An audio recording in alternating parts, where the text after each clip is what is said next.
Truth and Tea with the Urban Evangelist.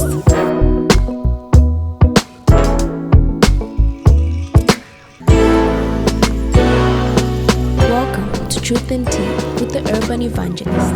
Hi there. It's always a pleasure to welcome you back to the Truth and Tea podcast, conversations that are filtered through faith. I am the Urban Evangelist. We are tackling a very important topic, one that, we usually circle around a lot because it's awkward for some people, it's uncomfortable for others, and sometimes people just do not know what to say to the next person. The topic is permission to grieve. If you have suffered the death of your spouse, you've probably experienced one of the most painful and disorienting experiences that life can offer.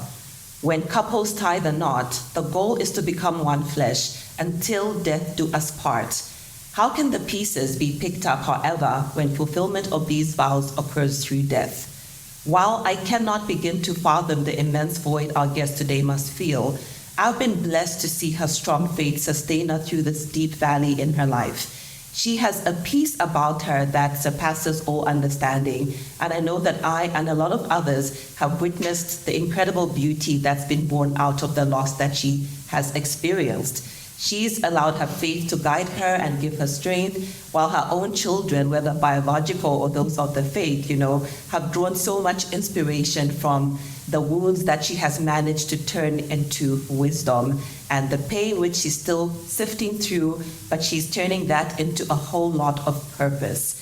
Joining me today is Pastor Gladys Paswani, and it's always a pleasure to have her. Thank you so much. Welcome to Truth and Tea. Thanks for having me, Mainda. You look lovely in your blue. Thank you. Popping so well. Thank you. And ever radiant. I don't know how you do it, Pastor Gladys. I'm just going to start there. You want an answer to that? Well, you could give it could be, I think it often sounds like a cliche, but it's the glory of God. I think that we don't realize how much is in our alabaster box, that when we're broken, there's so much beauty that radiates, and it makes us tender, it makes us less careful, careless, and it beautifies us. I like that, alabaster box that's broken and just radiates. Radiates, glory. Pastor Gladys, it's been almost 4 years since your profound loss. And has it gotten easier to answer the question, how are you?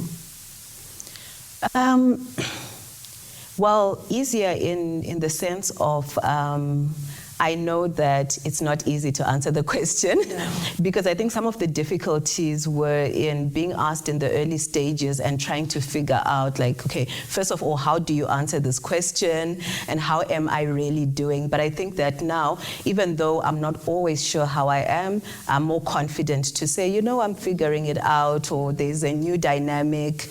It could be in parenting, it could be in purpose, that I'm still learning how to maneuver without my spouse. Right, yeah. I hear you. Yeah. And even in the beginning, when we experienced the loss, I would fumble at that question as well. Yeah. And sometimes you almost, double check and you begin to really think through it, like how am I doing? Really doing? Yeah.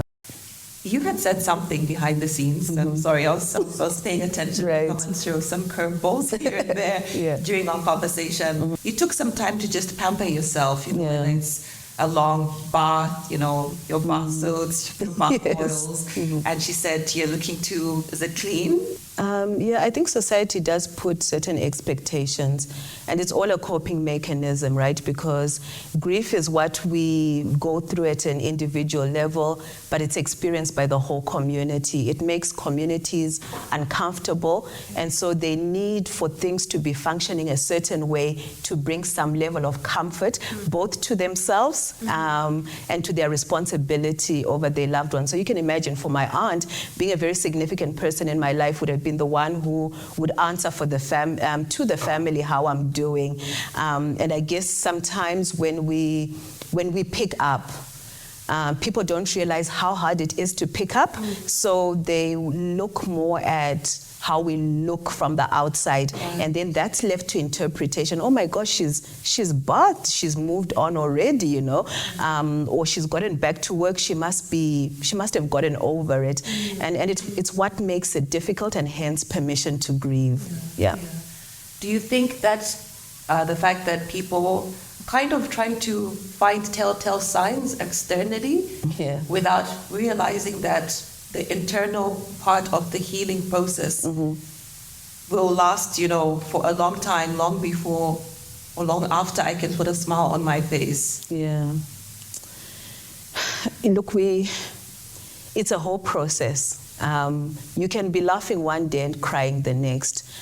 So permission to grieve is really about saying you're going to authorize yourself to go through this process, no matter what its place is going to demand of you on any given day.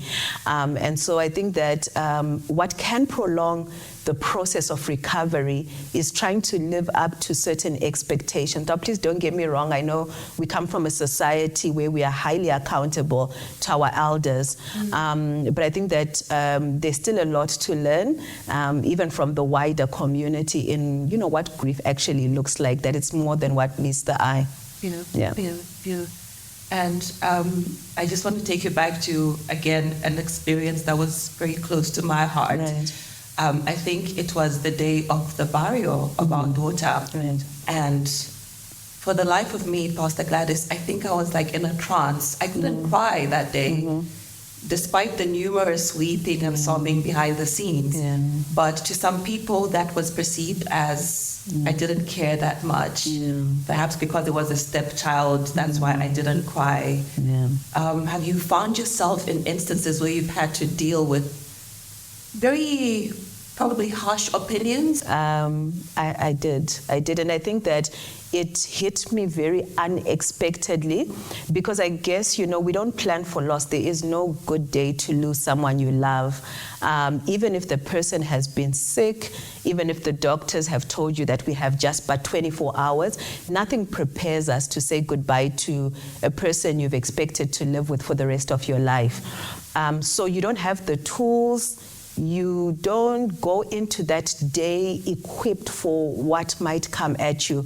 So I think it's a big shock to the system because, like I said, you don't prepare for it. I mean, I had my fair share of experiences. I mean, everything from, just the transition of what it looked like for me to enter society as a married woman and then not realizing that I would be perceived differently as a woman who has no husband. And I remember one incident, and I hope this doesn't make anyone feel bad because, I must say, even in my book, I've really highlighted a number of stories, but it's really with the spirit of wanting to help people. But I remember being at an event that I think it was maybe going into maybe the 8th month since my loss, and I really had to show up for this event type of thing. And I remember getting there and a group of women said, Gladys, your seat is right at the end there, because we need to keep you away from our husbands. I cried all the way home. I just did what was expected of me. I couldn't wait to leave that place. And I literally sobbed all the way home, Look, there are just so many incidences that have taken place. But I think that it also just helped me to understand that grief requires us to forgive every day. You wake up every day and you say, I choose to forgive. Because I think society is still, like I said earlier on, trying to figure out how to relate with a grieving person. And so sometimes in that process, there's a bit of carelessness. Another story, because I don't want people to think it was just that one incident. I don't want people to think that Pastor Gladys walks on this red carpet every day. I remember a really wonderful servant of God who had, I think it was within the 3rd month, brought over some groceries to the house. And you know how loss is in our African society. People are bringing groceries all the time. Somebody's sending talk time because we are a people that looks out for our own. And I remember that day that I then called his amazing wife, just even though he had dropped off the grocery, I really just wanted to say through the wife, thank you so much for thinking about us, and just really going out of here, because I was overwhelmed with just the love and support that I got, and I still, get to have. And that conversation went south because when I said thank you, she says, oh, she says he bought groceries, so how did he know you needed groceries? Is this the first time he's bought you groceries? So for him to bring you groceries, what had you said? And so for the first time in my life, I found myself in a place where I was carrying the image of that woman who people have to, put their husband, the woman at the well. I was like, but that's not me. So while I was experiencing the loss, I was also experiencing rejection. And some stigmatization as well. And for a while, it made me a bit afraid of, I would look at my phone ringing and I would be so afraid. And I must say also with this servant of God, he had no intentions. It was really just, never got a call or anything out of order. But I had to then now begin to give myself the permission to reintegrate with society while understanding what society goes through in such times. And did that reinforce for you the fact that obviously others are perceiving you differently?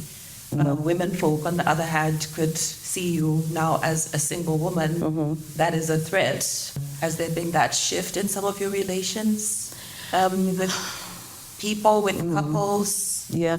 I have some beautiful, healthy relationships, and if anything, a lot of our friends have really reeled in to be more supportive towards me, and will often invite me, oh, we have this family thing going on. So I have received a lot of love and support. I think sometimes the misunderstanding happens from people who see you from a distance. So perhaps they don't really know your heart. And also sometimes people are referencing a current situation based on some history as well. Like I said, everybody's trying to figure it out. To be honest, there were times where I remember back when I lived in Zimbabwe, I think I must have been in my 20s, which is a long time ago.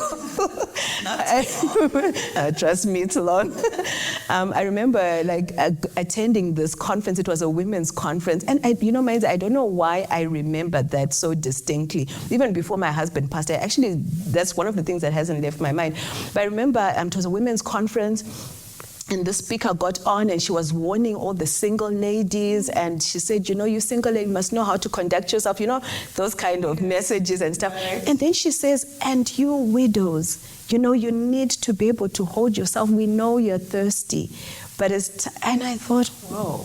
I didn't really get what it meant to be a widow, but that just never left me. And I think that there's a lot of carelessness around loss. It's just like even orphaned children.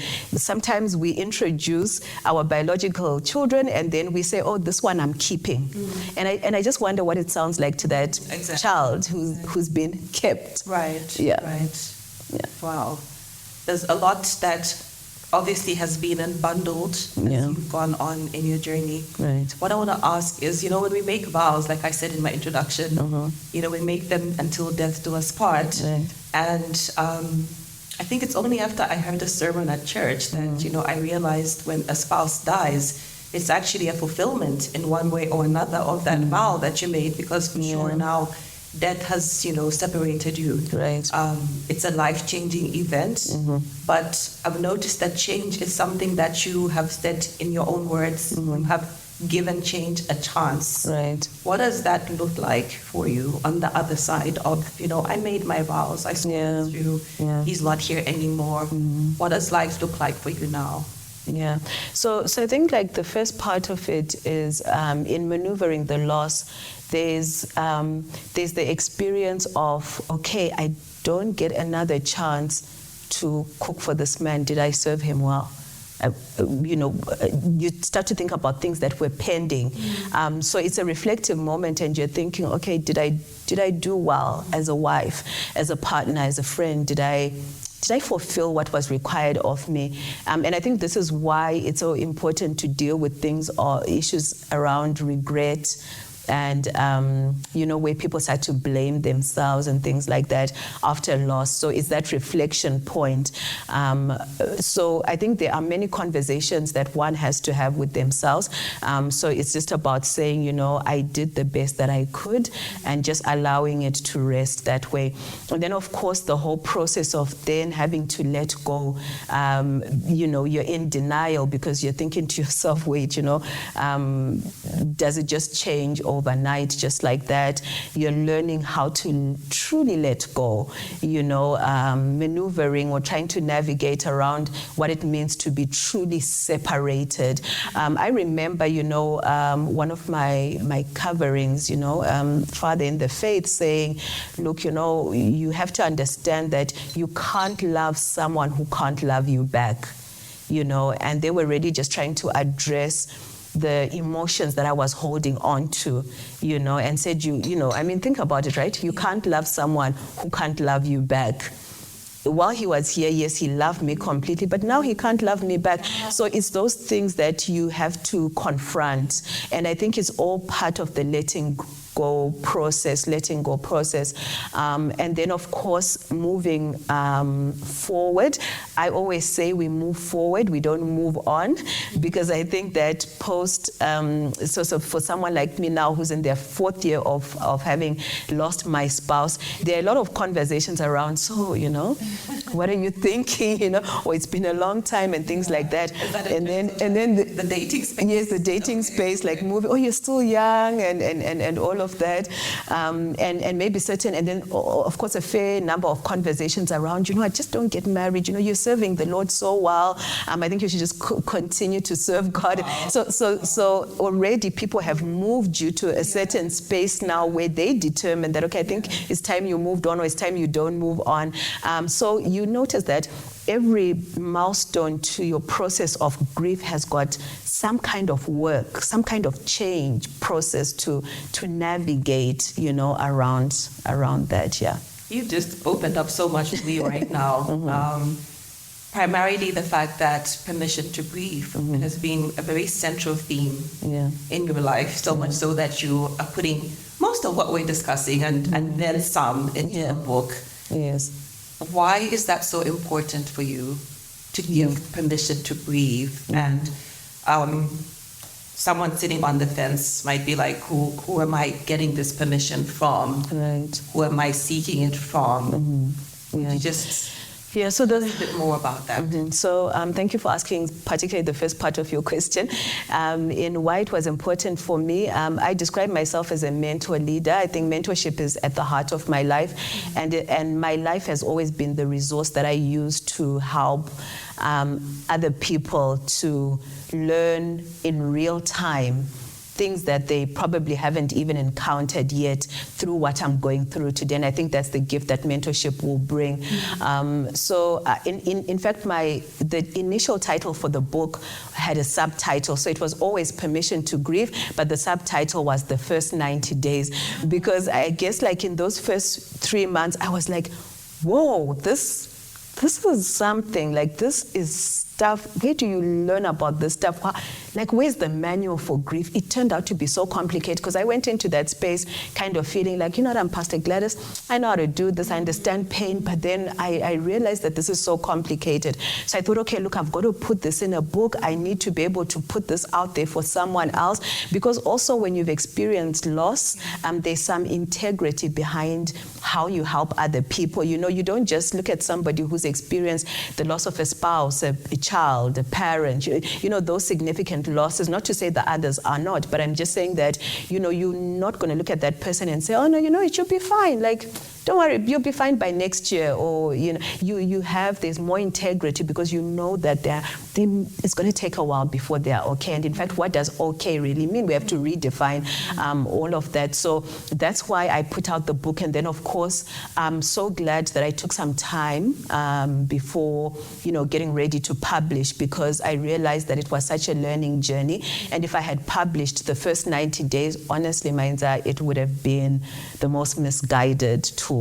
You mentioned 90 days and you were in writing mode. Right. Now, from the outside looking in, you always look so well put together, emotionally, spiritually, just from a holistic perspective. Yeah. Did you ever feel lost in that 90 days? Yeah. I felt lost every day. Every day. Yeah, the Bible says that He gives strength to the weary. So if you see a strong person, you better know that they receive that strength in their weariness. And so I went from every emotion you could think of.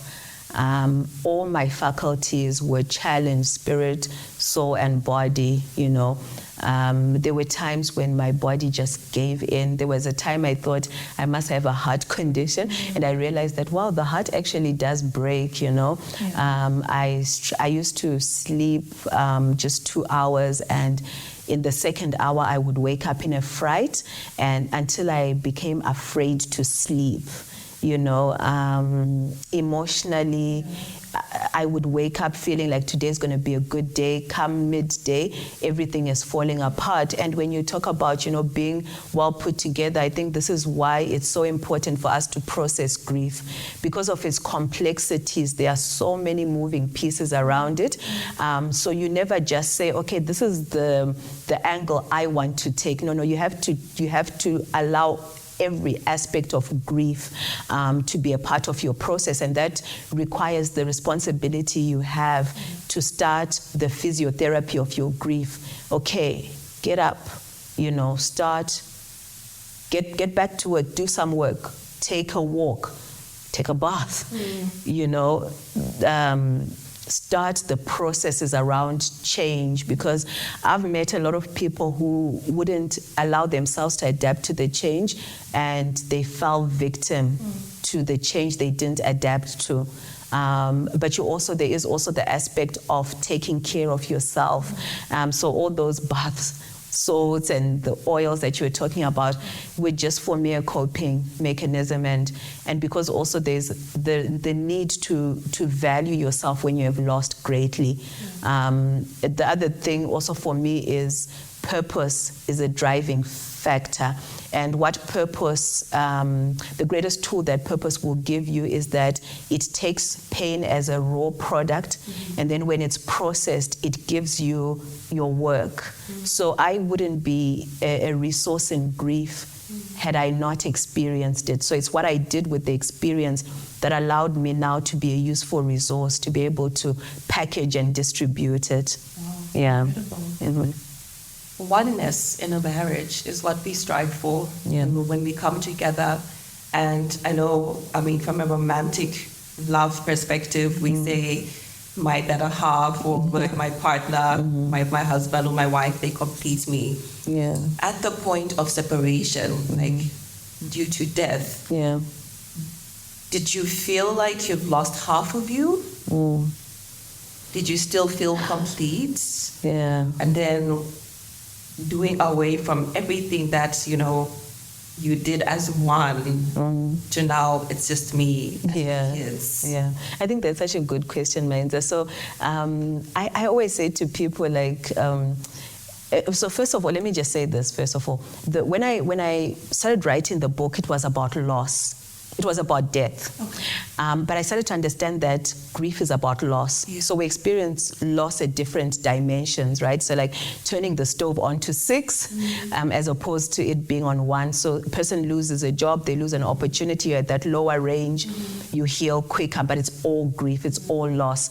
But when it comes to marriage, because of the covenant, the one flesh covenant of marriage, where it says the two then became one flesh, right? Genesis 2, the two became one flesh. So the truth of the matter is that you get married and that person you're married to becomes a part of you. So sometimes I laugh when I hear people saying, be your own person in marriage. Like, we have to put that into its right context, right? Because I'm just like saying, you're a parent, but do you?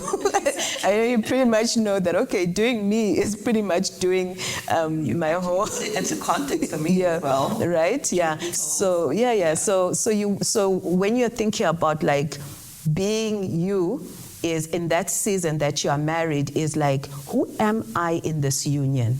Who am I as a parent?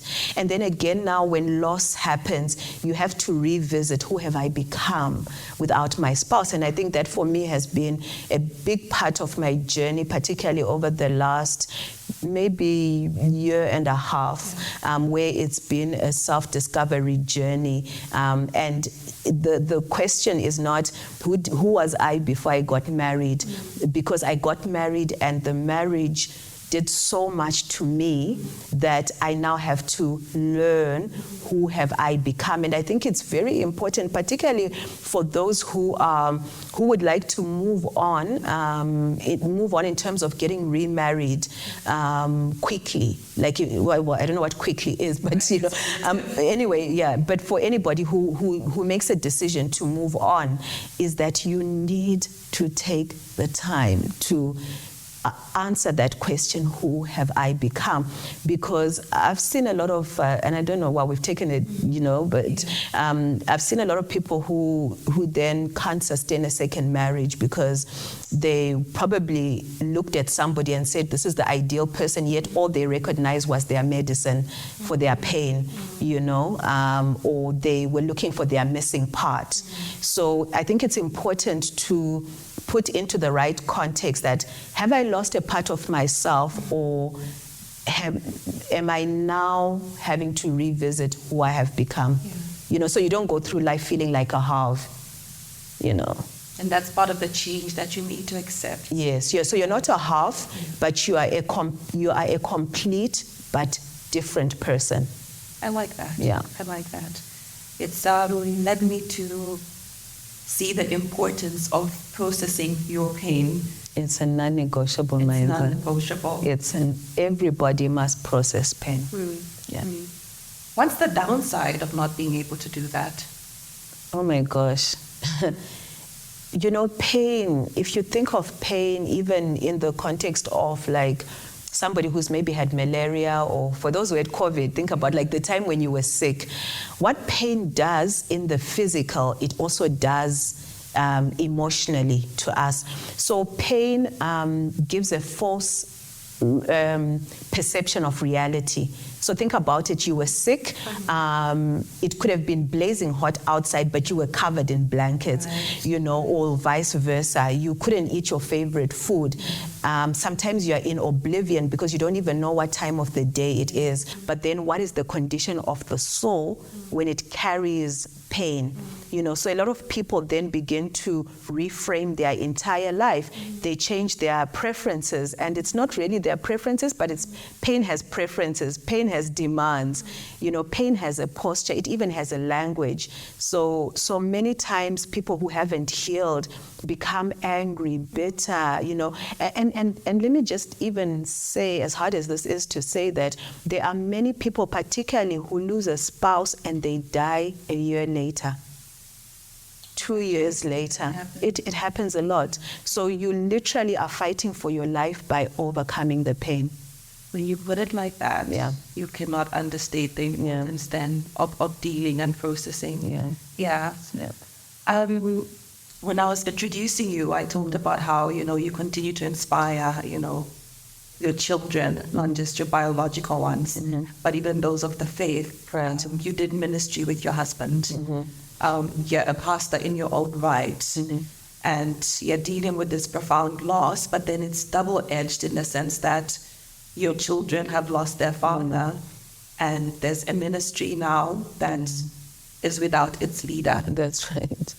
Yeah. I know I will ask, but then I can't even begin to imagine what navigating that was like. So if I'm going to break it into two parts, how did you help your children deal with their loss as a mother before we get to the ministry aspect of it? Yeah. So for my children, I had to understand, so the work began with me first. So I had to understand the fact that while I lost a husband, my children lost a father. And those losses have different consequences, because when we lose a person, we don't only lose the person, but we lose what they represented in our lives, right? So it meant that for my children, they were without their covering, they were without their instructor, and everything that a father, their protector, their coach. They didn't just lose a man, the loss came with that quality, those other, parts to them. And the same thing with me. So my losses also came with its own consequences. So I had to understand, like, what are my children's losses? Because if I looked at them as my losses, I would not be able to help them. But I think that what I would like to focus on more is the conversation we had when we came from Barring. I'm from the Barrel. I remember we just moving into a smaller apartment with my children. It was an empty apartment. We just sat on the floor, and I said to them, you know what, you guys, you have the permission to grieve your father, and because, they had come from a funeral where a lot of very well-meaning, and please, I want to say very well-meaning family members said to them, now you've got to be strong for your mother. Now you are the men of the house. I told them, you are not the men of the house. You are my children. Yeah. Growing, yes. New set of responsibilities, yes, but you're not the man of the house. You're not the man of the house. And don't be strong. I told them that nobody in this house is going to be strong for someone else. You're all going to be strong for each other, because if I need to lean on you, you need to be a strong enough pillar, And I said to them, you can talk about your dad when you want to. You can. I told them, I also had to help them understand that, I'm grieving. And you have to let me grieve. And it's not the end of the world if you hear me crying in the middle of because it would be very wrong if I didn't. It means that I am suppressing the pain. So I help them understand that the process is real.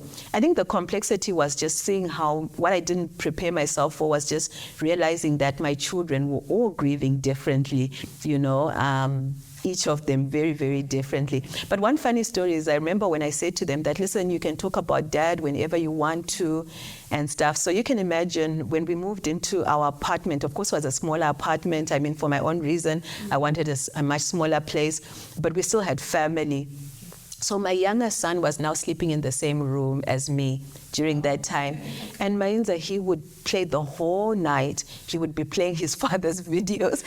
And so somewhere in the middle of the night when I'm dozing off, I would start to answer back. And I was just like, oh my gosh, this is so crazy. But I said to him that, you know what, play the video and stuff. So I guess we all had to learn how to give each other that space as well to grieve the way we wanted to. So it hasn't been easy. It's been very difficult for my children. I think even they didn't expect some of the consequences along the way, but we've held true to the fact that it wasn't going to be easy, but we are up for the task.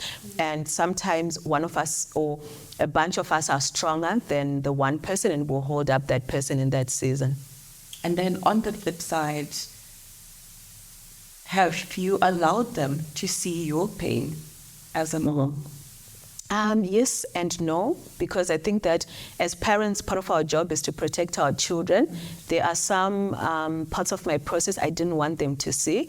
I didn't want them to know what I was going through when I was facing some of the societal challenges, because I think that it would be difficult for them because their protective instincts would also come into play. I also didn't want them to now breed a certain level of bitterness towards people. Because, they say true colors come out after grief. And I never wanted my children to go out into the world with that narrative, like, oh, people are now like this. Because, when you love someone and that person is hurt, you're going to pick up, But I had, of course, the enough spiritual growth and maturity to put what had happened into context and in its right perspective, rather, and offer the forgiveness. But I didn't want my children to know about that. Of course, there were some very rough experiences that I did want to protect them from. But there were times when they would notice certain things, and I would say yes, like, this week has been very difficult for me. And I wanted those conversations to be normal. And to know that even if they are hard for them, but they must know that we grieve loss. Yeah. ministry-wise, how did you pick up the pieces? Yeah, that was something. That was something because I feel like I was just being a good amaibusa. I mean, even So put things in context for us. Yeah. You were you the pastor's wife? Yeah. You were a pastor as well? Okay, so the interesting thing is when my husband got ordained my late husband got ordained in Zimbabwe, the church where we were brought up, they believed that the pastor's wives should go to Bible school. So I had to go to Bible school as a pastor's wife. Yes. As a pastor's wife, I went to, I had to go to Bible school. And then, of course, then the ordination happened at some point later on. But I was never really a church pastor. My husband was. However, as you know, I am involved in a lot of preservation work. And so, of course, the title also then went with a lot of the work that I do as Pastor Gladys. And of course, like I said, I think like 10 years after having gone to Bible school and I started to get certain assignments, I then was ordained as a minister. Yeah, so when he did pass on, one thing I knew for a fact is that I wanted to I wanted to make sure that the church would be okay as well, So I remember, I think in the second month, was it 6 weeks, I took the church through a grief series because, the church, like I said, the church also had its loss, yes. I remember sometimes I would do it shaking, but stuff like that helps me because I'm a public processor. Sometimes the stuff that I'm sharing with other people is really my journey, So it was okay for me to do that.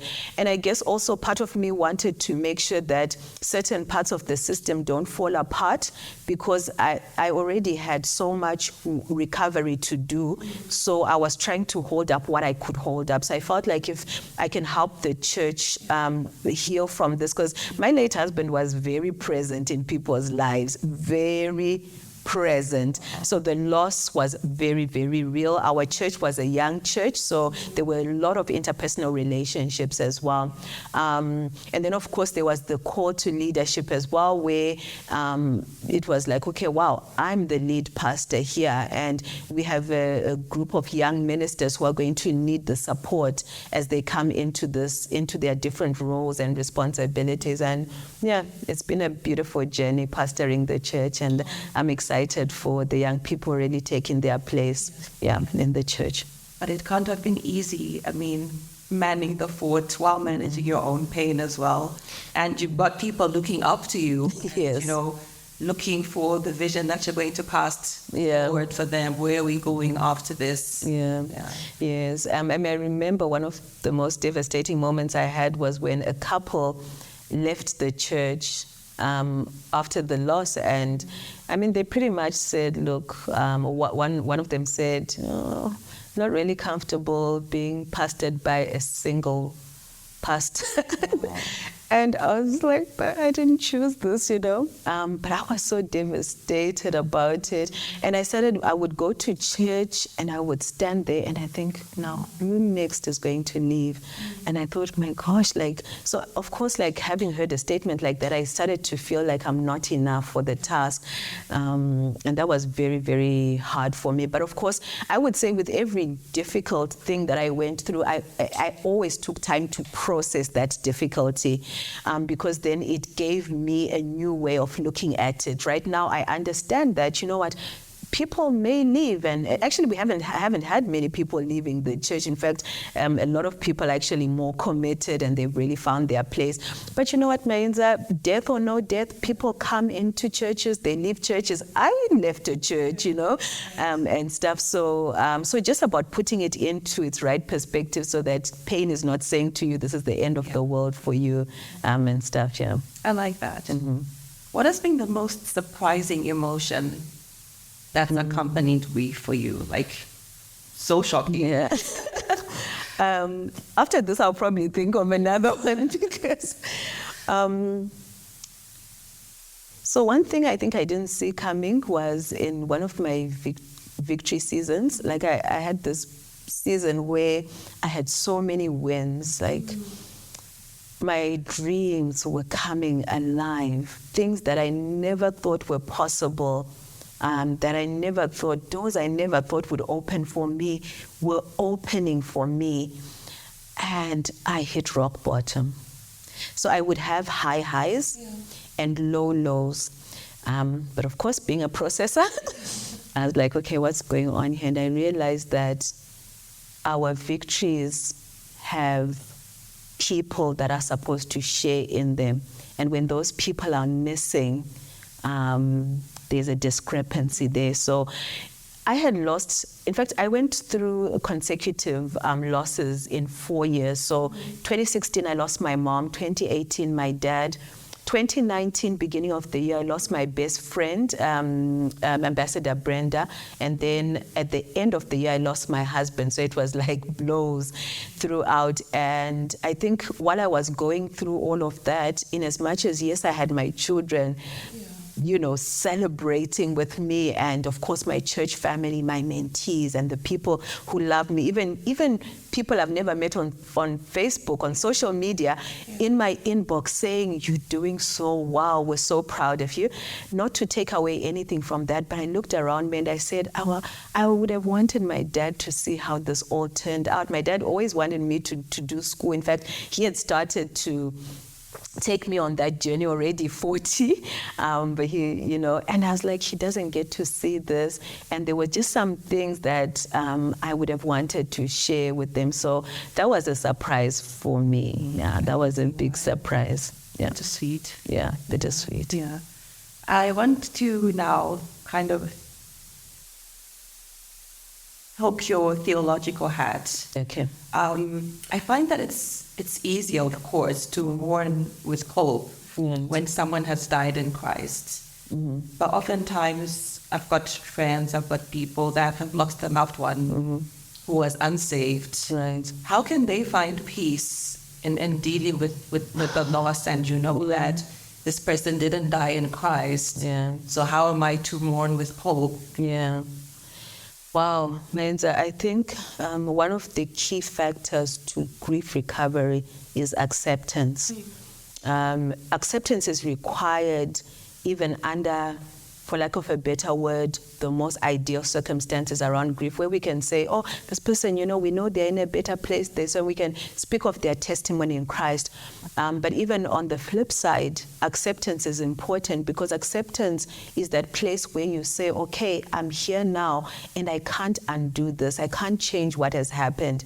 It's confronting the facts that you cannot change it, because what gets a lot of people into a very destructive space is trying to change what they can't, or lamenting over what they can't change, and that can go on for years and years. And so you're like, oh, you know, maybe I should have. Man, I remember, like, last year this time I was supposed to lead them to the Lord, or we met at a family function. Why didn't I just lead them to? So there's a lot of that. But acceptance says that, you know what, there's no turning back now. So you gather yourself up. In other words, you pick up your mat and you begin to walk forward. And so moving forward simply means that you now have to be able to say to yourself that, okay, they're gone, but I'm here. What do I need to learn? What is my wake-up call from this? Are there things that I need to get right in my personal life? I've seen what it can look like to die outside salvation. Okay, what about this person? What did they have that mattered to them that I can at least pour into? Do they have children? So right now I can reach out to their children. I'm going to commit myself to mentoring those children, to making sure I bring salvation to those children. The tough thing is when death blows the trumpet, there's just no turning back. And so acceptance is the way. Yeah. How do you stay committed to your healing journey practically? Yeah. Yeah. I think you do what's required of you on any given day. So there are times when, so I have this philosophy, rest, don't quit. Okay. I believe most people quit because they don't rest. When they are required to rest, they think it's time to quit. And yet, if they only just but rested, they would realize that what they actually needed was rest. I'm big on rest. Like, I have a spa dates, vouchers. Like, yes, that's my happy. Yes.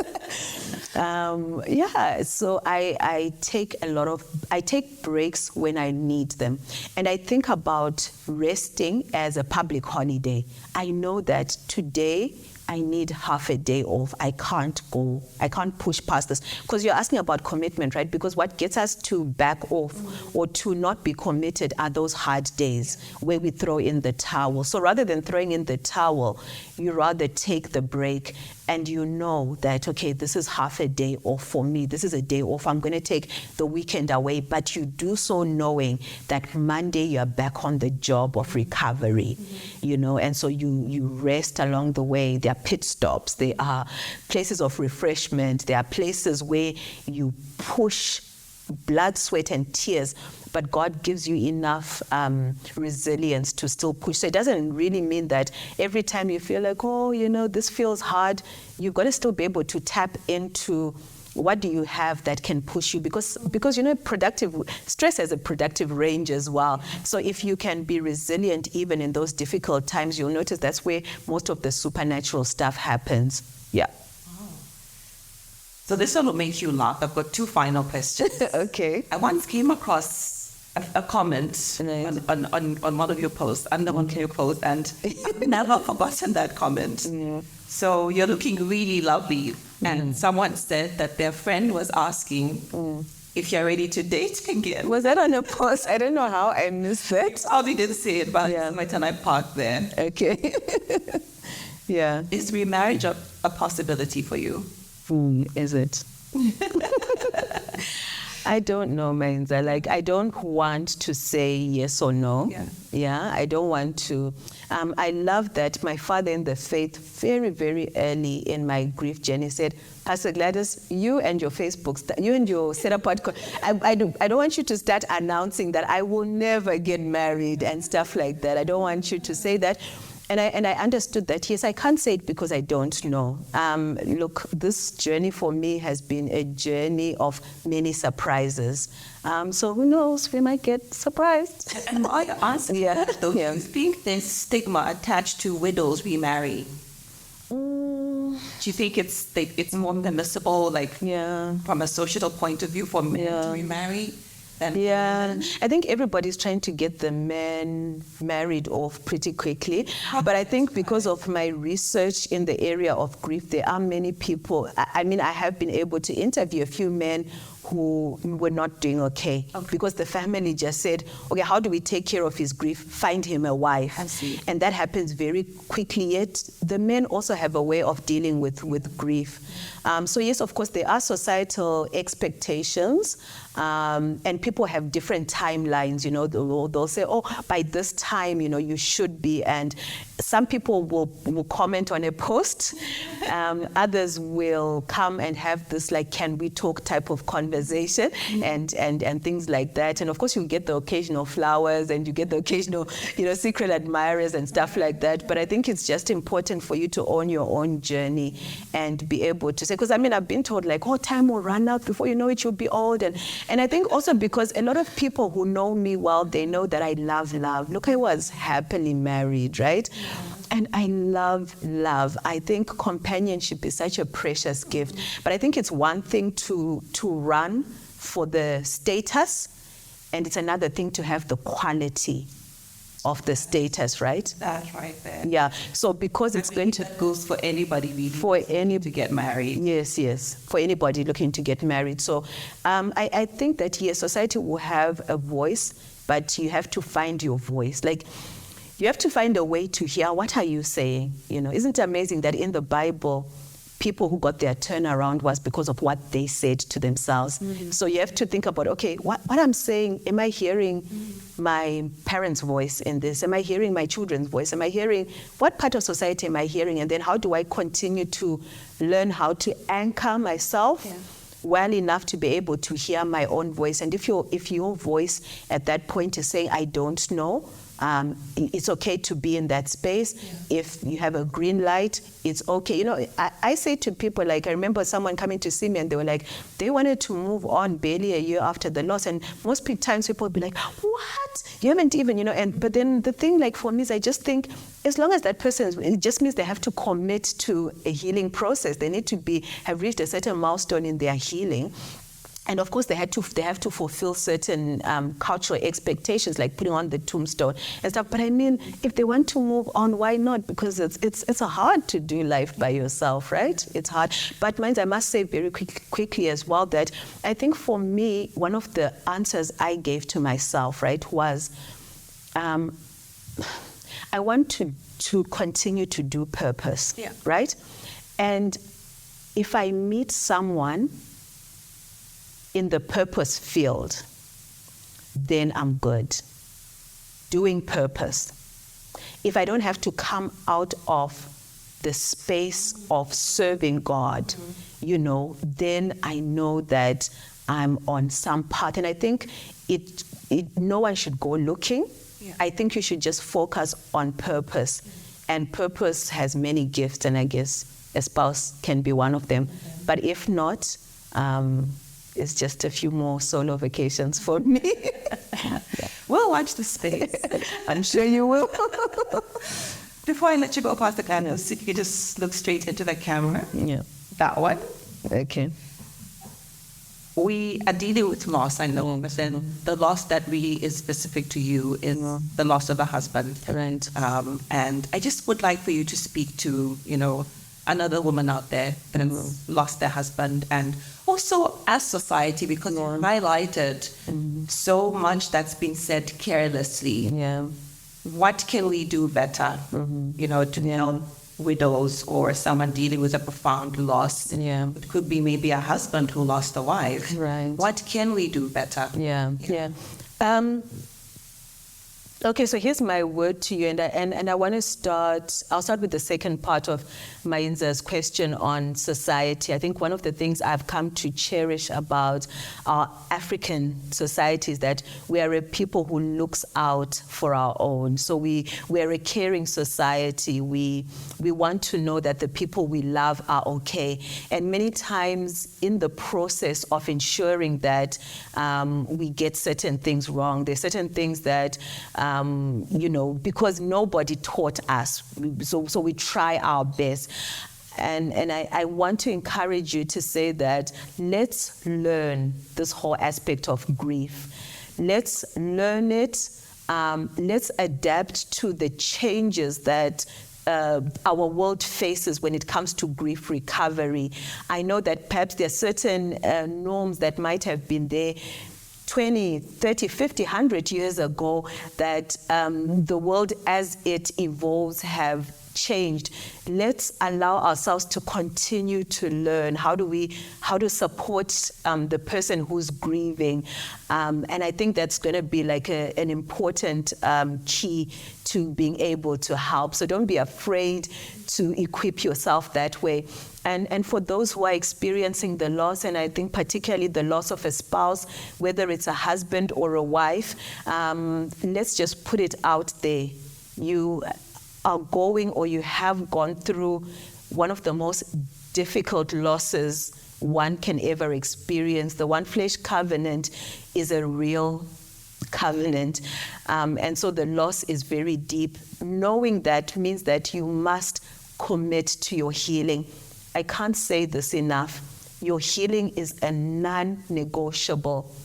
I'm not talking about coping. I'm talking about healing. And healing has so many different aspects to it. Why don't you begin your journey? Equip yourself with the resources that you need to heal. You know, we're never the same after loss, but we can learn to live differently. It gets better as we heal. God bless you. Spoken so gracefully, as always. And I mean, I've picked up so much from this conversation. And I know that anybody that's watching this has been helped immensely. Thank you so much. It's always a pleasure. Thank you, Menza. They're so rich, Yeah. so much to pour out of your own cup. Yeah, thank you. Thank you for pouring into the cups of others. Yeah, you're welcome. So that wraps up our episode, Permission to Grieve. And I'm sure you've all walked away with the sense of the importance that healing carries, in the sense that you need to process that pain.